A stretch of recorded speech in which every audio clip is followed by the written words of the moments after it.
बिस्मिल्लाहिर्रहमानिर्रहीम। अस्सलामुअलैकुम, खुश आमदीद आप सबको मेरे चैनल पे। अब कहें खतीजा आप अस्सलाम वालेकुम।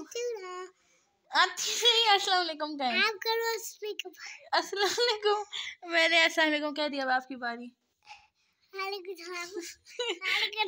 या वालेकुम सलाम कहती हैं, अस्सलाम वालेकुम जो हम कहेंगे वालेकुम सलाम ये कहेंगी।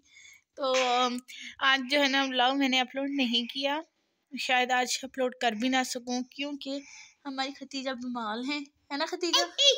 तो वो बहुत ज़्यादा बीमार हैं, उनके लिए आपको दुआ करनी है। इंशाल्लाह जो है अच्छा सा एक व्लॉग तैयार किया हुआ है, एडिट करना है। इंशाल्लाह एडिट करके तो हो सकता है कल अपलोड मैं कर दूं, पर हो सके तो माजरत, पर इंशाल्लाह फिर मिलते हैं। टिल देन खुदा हाफिज़, अल्लाह हाफिज़। और लाइक शेयर सब्सक्राइब करना ना भूलिएगा, और लाइक कर लें, सब्सक्राइब कर लें।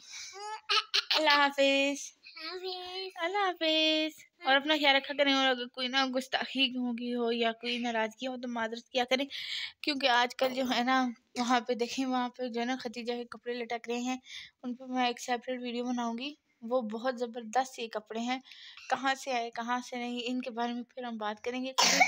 तो अपना ख्याल रखिएगा, मुझे दुआ में याद रखिएगा, लाइक से सब्सक्राइब करिएगा। और अब जो है ना हम चलते हैं। बाय, अल्लाह हाफिज़।